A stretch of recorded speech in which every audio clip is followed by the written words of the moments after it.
Amados hermanos, feliz día del Señor. Cada generación suele considerar, y con razón, que vive tiempos excepcionales. Así aconteció con nuestros antecesores y así lo sentimos hoy en día nosotros. Creemos que vivimos tiempos especiales, tiempos excepcionales. Como iglesia, me llama la atención que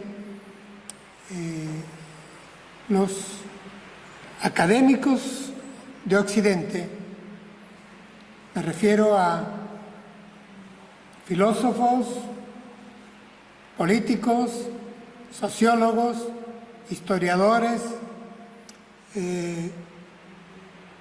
coinciden, incluso, pongamos a los teólogos, coinciden en el diagnóstico que hacen de la sociedad en relación a un par de elementos que van juntos. Me refiero a la sociedad del siglo que vivimos. Y este par de elementos son los siguientes. Primero, que los conglomerados, los pueblos de Occidente han decidido intencionadamente la expulsión de Dios. Y lo han hecho intencionadamente para darle lugar, hacer lugar y espacio a un hedonismo que no ocultan, un hedonismo individualista o de colectivos. Pero pues se hace necesario expulsar a Dios para darle lugar a la satisfacción del placer sensorial en el sentido más lato posible, ya sea en la esfera individual o en esferas de ciertos colectivos. Dios como persona en absoluto, lo máximo como una fuerza, una abstracta inteligencia universal. Un Dios con el cual tener una relación de compromiso no pasa en absoluto. Cero, cero, cero. Hermanos, esto en realidad es muy diferente a lo que aconteció en la primera mitad del siglo pasado con el movimiento existencialista. Vamos, desde Nietzsche o Freud o Sábato o Albert Camus, es decir, hermanos, aquellos existencialistas, Samuel Beckett en el Reino Unido, esos existencialistas lo hacían dentro del plano del interno, íntimo conflicto ideológico, existencial, como se llamó su movimiento, y experimentaron en sus obras, lo plasmaban, lo que provocaba esa ausencia o muerte de Dios que estaban decretando. Hablaban de la náusea, del abismo, de la nada. Era lo que se llamó el movimiento nihilista. Había un sabor a cenizas y una esperanza de un posible superhombre que habría de venir o de presentarse en el horizonte. Ese fue un movimiento diferente. Lo que hoy tenemos es una expulsión intencionada de Dios, sin debate, sin crisis, sin duelo. Si Dios ha muerto, yo no me he enterado, no estoy invitado a ir al tanatorio, y que siga la fiesta a la cual quiero dedicarme, como cantaba el grupo Queen, the show must go on. El show debe continuar. Esto es lo que hay hoy en día. Es decir, tenemos un movimiento generalizado que forma parte de la posmodernidad, en donde se le da mucho más importancia al sentir que al pensar. ¿Me explico? Más importancia a las experiencias que a las enseñanzas. No se admiten mandamientos. Se pueden tolerar sugerencias y tal vez repelerlas con educación. Hay un cierto vagabundeo existencial que florece en ese jardín plural que nos rodea. No hay tiempo para pensar, hay tiempo para disfrutar. En esto, por supuesto, Dios sobra. Pero lo otro que va asociado a esta manera de entender la vida y querer desarrollar los proyectos vitales de cada quien, está presente también el elemento del presentismo. El tiempo es fugaz y hay que disfrutarlo ya. Hablamos de hedonismo, saben muy bien que vienen del griego hedone, que significa placer. Es decir, tenemos que entregarnos al placer, a la felicidad, a la satisfacción, al llevarla bien, a que todo valga con tal que me guste, pero ya, porque el tiempo huye, en el mañana no tengo nada seguro, al futuro más lejano ni lo consigo. Es lo que algunos sociólogos han llamado momentismo. Hermanos, no hay tiempo para lecturas. Por supuesto, no se admiten sermones. Y el que quiera tener seguidores, que no sobrepase los 3 minutos y que por favor traiga entretenimiento. De lo contrario, no va a haber en las redes sociales las manitos que dicen like, me gusta y te sigo. Entonces, esta sociedad a nuestro alrededor, que no debemos ignorar, que es a la que debemos llevar el mensaje de Jesucristo, es una sociedad que consume eslogans, que consume frases cortas y etiquetas y por supuesto prejuicios. Con los prejuicios descartan en cuestión de segundos cualquier cosa que les pueda incomodar. El mensaje de las Sagradas Escrituras, el mensaje de salvación de Dios nuestro Padre y de Dios Padre del Señor Jesucristo, es un mensaje que suele sacudir el alma y el todo del hombre. Así que va a tener cierta dificultad, y tenemos nosotros y experimentamos cierta dificultad cuando tratamos de establecer contacto para compartir el mensaje de salvación. Y la pregunta es, ¿cómo hacerlo? ¿Qué hacer para que la sociedad que tenemos a nuestro alrededor, todos estos millennials y generación X, nos presten un momento, nos regalen un pedacito de tiempo para que podamos conversar y compartir el mensaje de salvación? Un profesor de teología anglicano, hermano nuestro en la fe, en la Universidad de Cambridge, Reino Unido, escribe lo siguiente, y lo leo para ustedes. Quien se casa con el espíritu de la época corre el riesgo de quedarse viudo y muy pronto. Lo repito, una advertencia para nosotros, Quien se casa con el espíritu de la época corre el riesgo de quedarse viudo muy pronto. William Inge, hermano nuestro, catedrático de Cambridge. Hermanos, frente a esto, y estando plenamente de acuerdo con lo que acabo de leer, yo creo que nosotros tenemos que ir en contracultura, insistir en nuestros credos, en nuestra confesión de fe, emanada de la sagrada palabra de Dios. Nadar contracorriente, sí. No ganar aplausos, no.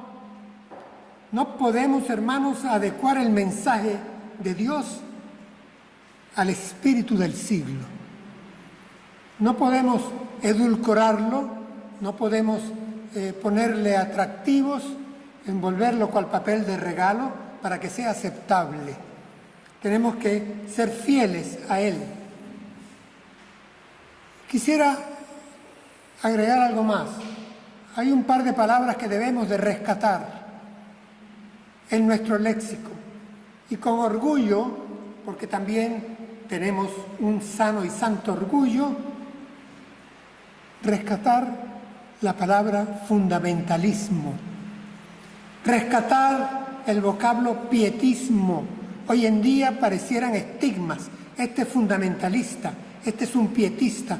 Hermanos, fundamentalistas llamen a aquellos que ponen bombas en alguna sinagoga.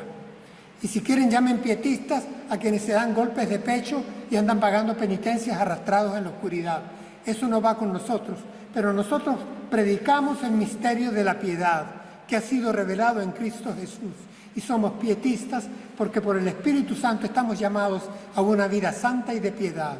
Y somos fundamentalistas porque nuestra fe, nuestros proyectos vitales están fundamentados en la roca firme que es la palabra de Dios.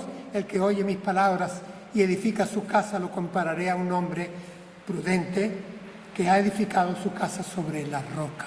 Sí, yo presente acá me declaro fundamentalista y me declaro con toda la humildad del caso pietista y defiendo ese par de términos que le invito a que lo mediten y tratemos de defenderlos al identificarnos nosotros.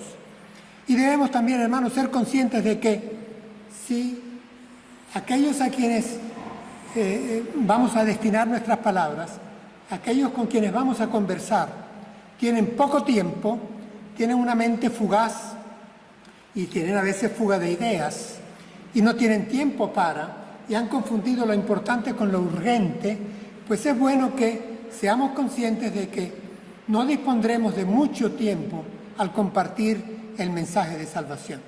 Y deberíamos centrar nuestra predicación en Jesucristo mismo y tomar de la Escritura tal vez un mensaje en pocas palabras, que es lo que le da título a nuestra predicación, en pocas palabras, pero que no mutilen, no cercenen, no amputen ninguna parte esencial del mensaje de salvación, porque lo alteraríamos. Hermanos, tenemos que ser conscientes de esto para que concentremos nuestra comunicación en lo esencial y lo hagamos porque quienes nos escuchan, si nos conceden el privilegio de que podamos compartir con ellos, que excepciones serán, no desconecten demasiado rápido. Les digo esto porque en cualquier conversación, a ustedes les ha pasado y tienen la experiencia, yo también. Cuando queremos compartir mensajes de salvación en Cristo Jesús, la desconexión está a puertas. Es cuestión de poco momento para que en transcurso de segundos, minutos al máximo, hablemos del clima o de que se ha enfriado el café. Pero hay que cambiarlo. La desconexión viene. Por lo tanto, en pocas palabras, tratemos de ver cómo el apóstol Pablo utiliza esta expresión de palabra fiel, especial y digna, es esta. En pocas palabras, cómo lo hizo y lo presentó el apóstol Pablo. Esta expresión, por cierto, la utiliza en las cartas epistolares en 5 oportunidades, cuando escribe a 2 pastores griegos, a Timoteo, 2 cartas, y a Tito, otra de ellas. Uno trabajando en el Asia Menor, el otro en la isla de Creta. Y en pocas palabras les concentra el mensaje del Evangelio, lo que será nuestro texto base para ahora. Lo leo para ustedes, estará en 1 Timoteo, capítulo 1, tan solo el versículo 15, en pocas palabras. 1 Timoteo 1, 15. Escribe así el apóstol. Esta palabra es fiel y digna de ser recibida por todos. Cristo Jesús vino al mundo para salvar a los pecadores, de los cuales yo soy el primero. Hasta ahí. Y es suficiente.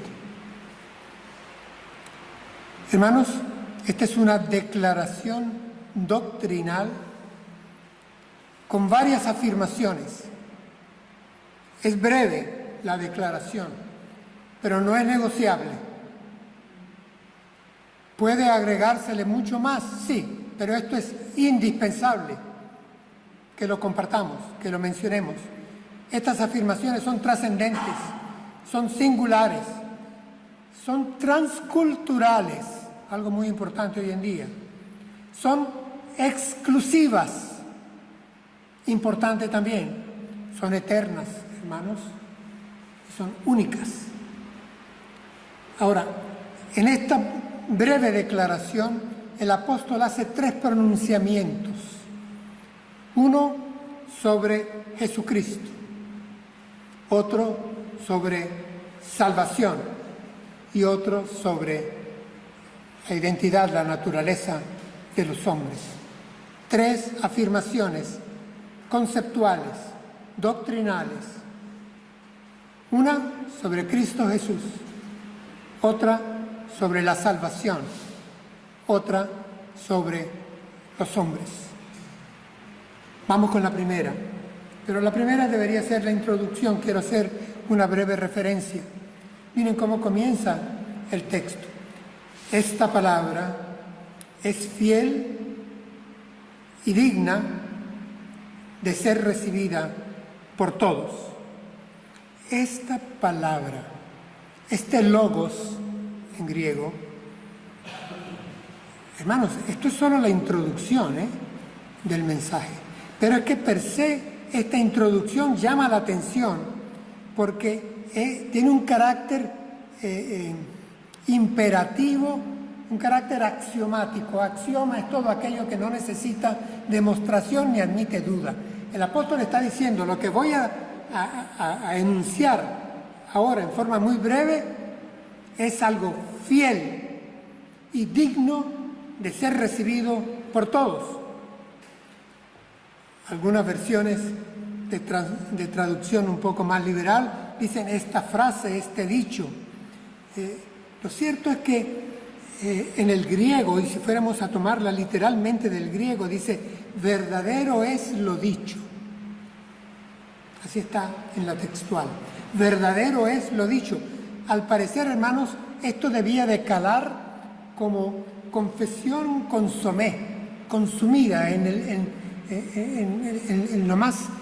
un extracto puro. Esto memorícenselo, compártanlo, porque dice: esto es fiel. ¿Y por qué es fiel esta palabra? Fiel es veraz, segura y confiable. ¿Pero por qué es fiel, veraz, segura y confiable? Hermanos, porque es palabra de Dios, y Dios es fiel, seguro y confiable. Nosotros compartimos palabra de Dios, y por eso esa palabra es fiel, segura, confiable. No admite duda, porque viene de Dios, ha sido respirada por Dios, inspirada por Dios. Ahora, decir esto como introducción ya resulta per se un tanto chocante, porque es una pretensión autoritativa.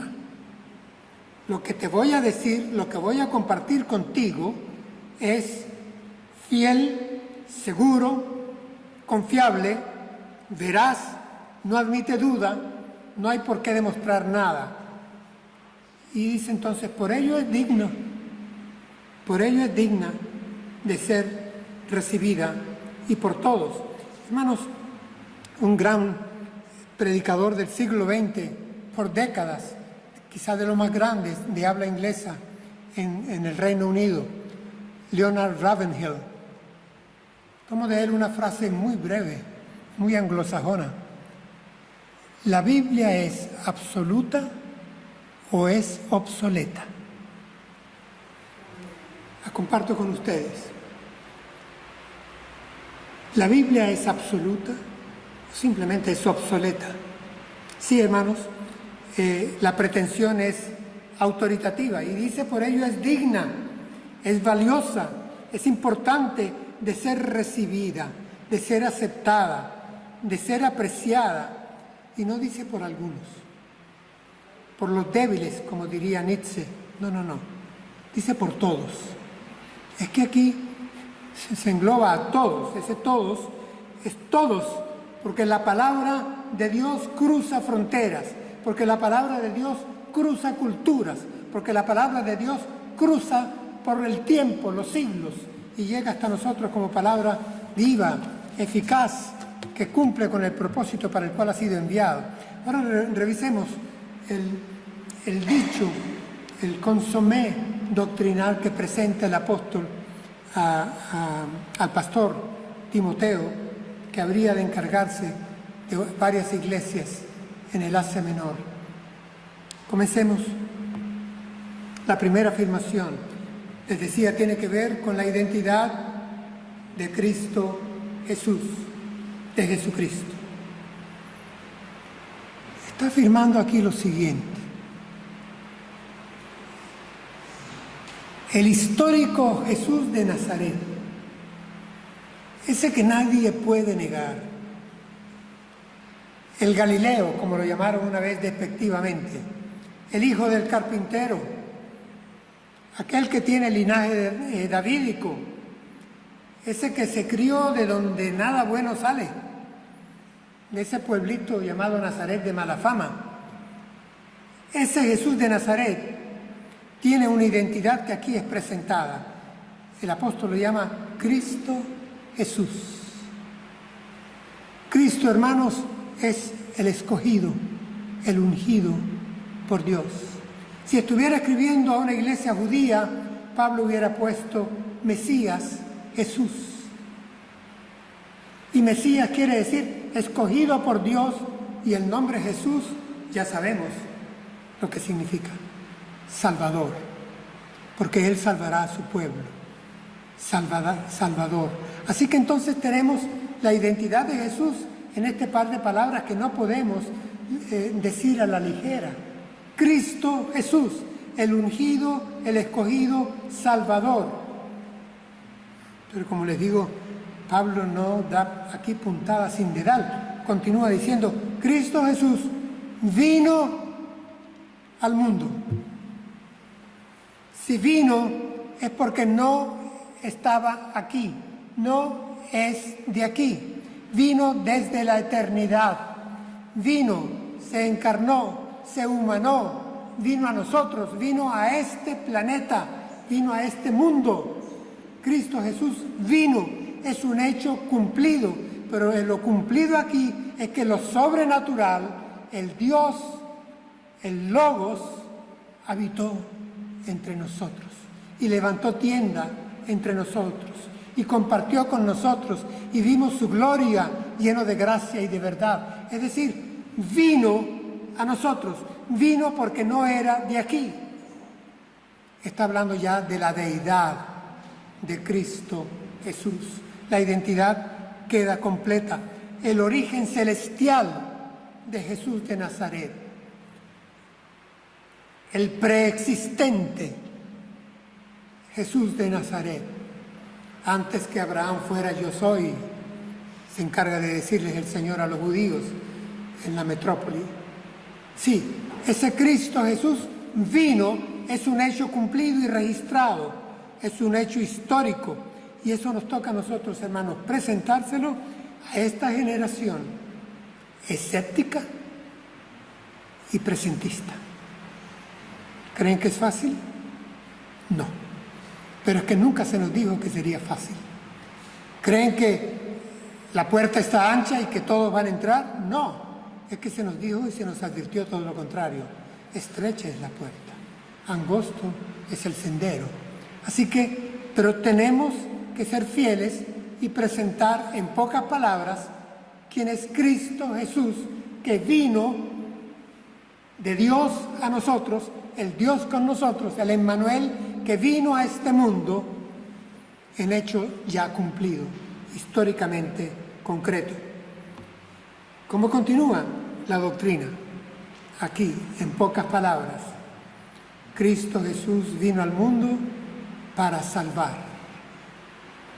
Para salvar. No fue para dar buenas enseñanzas, ser un buen maestro de amor y de paz al estilo hippie, no fue para dar un buen ejemplo, para que nosotros hiciéramos sacrificio nuestro como Él. No, Él vino para salvar. Hermanos, para salvar. El problema es que salvación es el mensaje central de la palabra de Dios. Como bien cito de nuevo a John Stott, la Biblia es un libro de salvación. Entonces, hoy en día, el hombre de hoy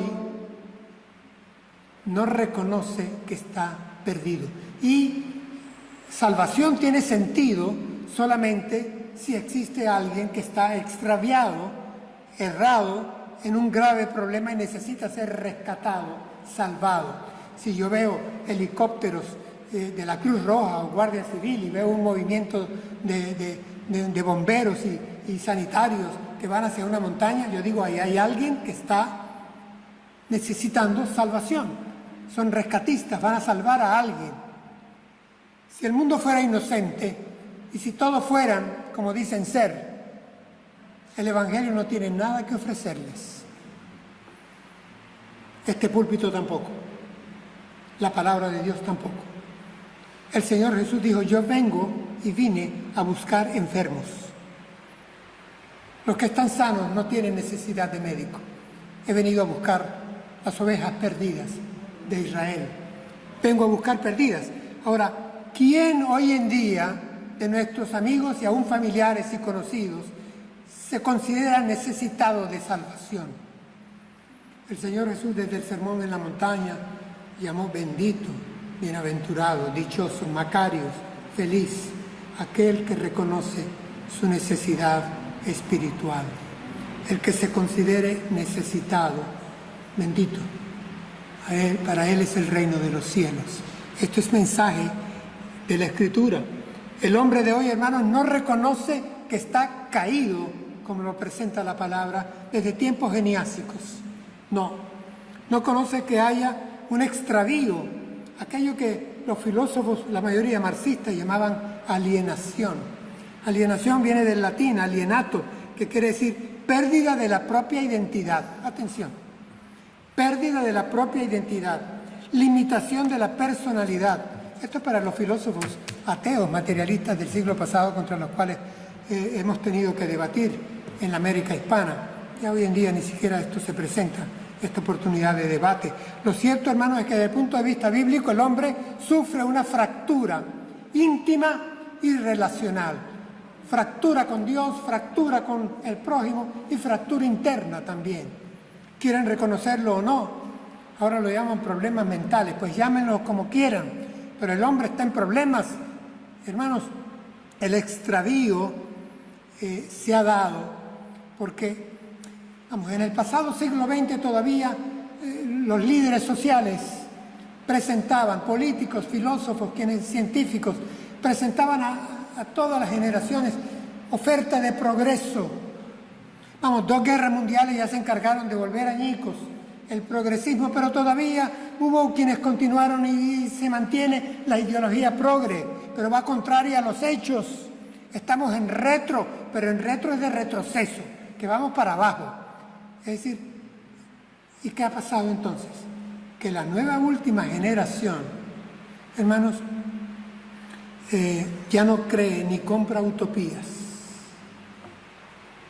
Están destruidas.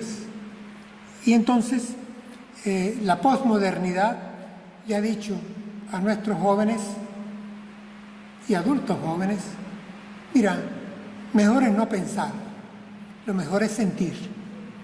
Dedícate al placer, al sentir, y olvida un poco el pensar en estas cosas. Piensa cómo hacer dinero, piensa cómo llevarte bien con todos, piensa cómo ganar adeptos y deja de echarte problemas en la cabeza. Esto es lo que ha acontecido. Lástima, pues, vemos cómo entonces aún tendría vigencia, pero no la quieren reconocer.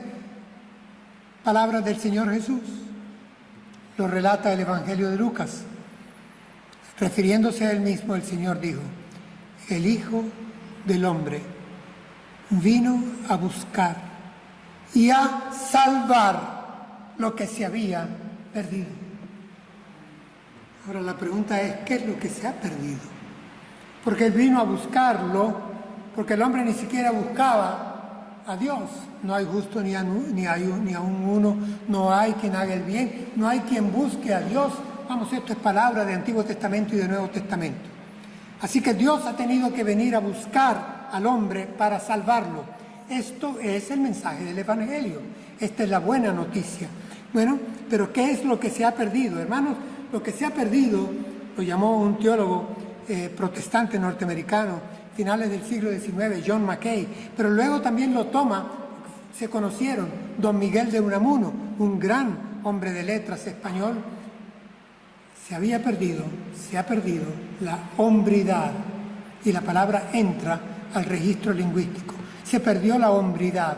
¿Y qué entendían tanto Mackay como Unamuno cuando siembran la palabra hombridad? ¿Qué es lo que se ha perdido? ¿Qué es la hombridad? La hombridad es ni más ni menos que la huella que Dios dejó, la impronta, al crear al hombre a su imagen y semejanza. La hombridad es mantener mi relación identitaria conmigo mismo, no pretender ser más porque voy a terminar siendo menos. Relacionarme bien con Dios, relacionarme y administrar la naturaleza, relacionarme bien con mi prójimo y relacionarme bien, por supuesto, conmigo mismo. Esa es la hombridad, y eso es lo que se ha perdido, y eso es lo que viene a rescatar. Y por eso el que está en Cristo, nueva creación es. Ha vuelto la hombridad. No somos ángeles, seguimos siendo hombres, pero ahora hombres forjándose en el carácter, en el molde del Hijo del Hombre, del Hijo de Dios, de Jesucristo mismo. Así que, hermanos, Cristo Jesús vino al mundo, dice, para salvar, salvación. Y vamos a nuestro tercer punto.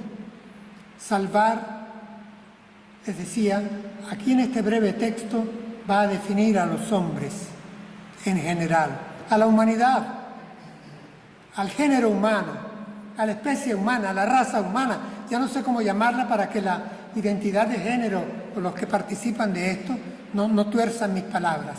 Bueno, a todos. El asunto es que la Escritura los llama y los define como pecadores. A salvar a los hombres, sí, a los que llama pecadores.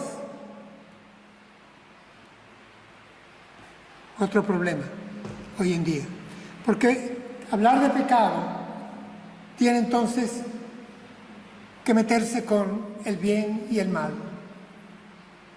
La Escritura dice, el pecado está en saber hacer el bien y no hacerlo.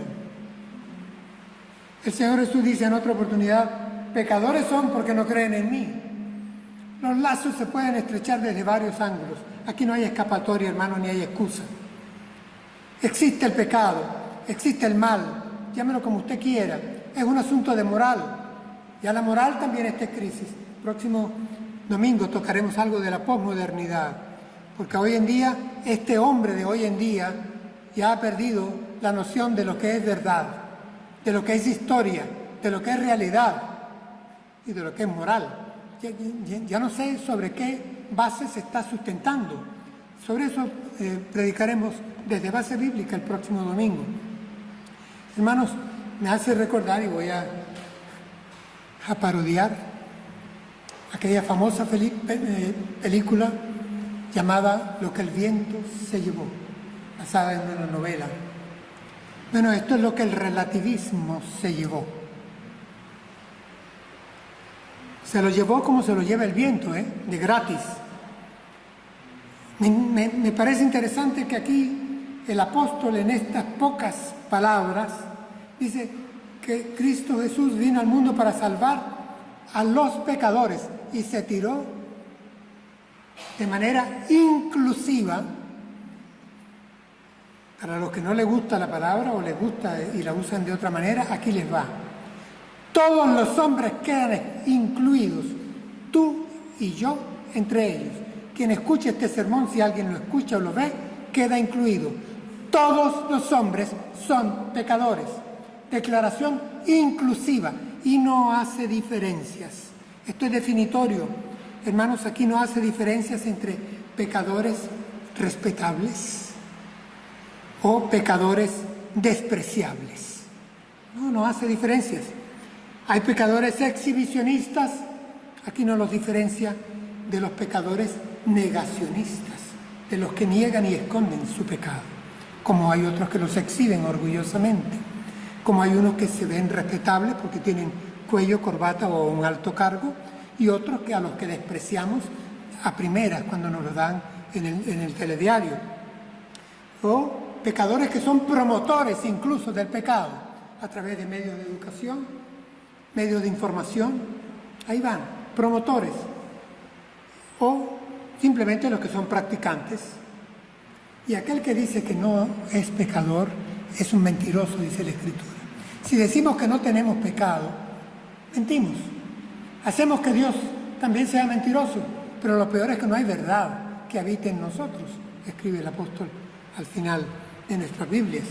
Así que, hermanos, aquí habla de que vino a salvar a los pecadores. Ahí estás incluido tú, que vienes a la iglesia, el que no viene a la iglesia, el que va a otra iglesia, el que no le importa nada, el que desde ya corta este sermón porque no le gusta que se le llame pecador. Pues están incluidos todos, estamos todos incluidos. Vino a salvarnos. No hay excepciones, insisto, no hay excusas, no hay burladeros. Todos quedamos incluidos, en breves palabras. Repito, desde este púlpito no le predico a inocentes, le predico a santos perdonados, a pecadores perdonados, por la gracia de Dios, cubiertos todos los días, perdonados. Y a los que no están en esta iglesia, están en otras o en ninguna, les predico lo mismo. Cristo Jesús vino al mundo para salvar a todos los pecadores, no a salvar inocentes. El único inocente que murió por tu pecado y por mi pecado fue Cristo Jesús. El único inocente, el único santo, que ese sí, ese es el único. Pero tú y yo nos conocemos y sabemos que necesitamos ser cubiertos por la gracia de Dios para la salvación en Cristo Jesús. El apóstol Pablo lo escribe en términos de amor a una iglesia en Roma. Lo cito: Dios muestra su amor para con nosotros, en que, siendo aún pecadores, Cristo murió por nosotros todos, por ti y por mí. Fue necesario que Cristo muriera en expiación, ocupando tu lugar o mi lugar. El hombre ha expulsado a Dios. Dios ha venido en búsqueda del hombre para salvarle. El apóstol Pablo, en este pasaje tan breve, él antecede diciendo, confesándose él un pecador, y dice que todo lo malo que hizo lo hizo por ignorancia y por incredulidad. Ignorancia. Hay muchos ignorantes, hermanos. Creo que hay más incrédulos. Pero es que ahora, en nuestro tiempo, se agrega un otro condimento a este cóctel. Y es que además de la ignorancia, además de la incredulidad, hay indiferencia. Ahí ya no vale ignorancia, ahí ya no vale incredulidad, es desprecio, indiferencia, impermeabilidad. No tengo tiempo para.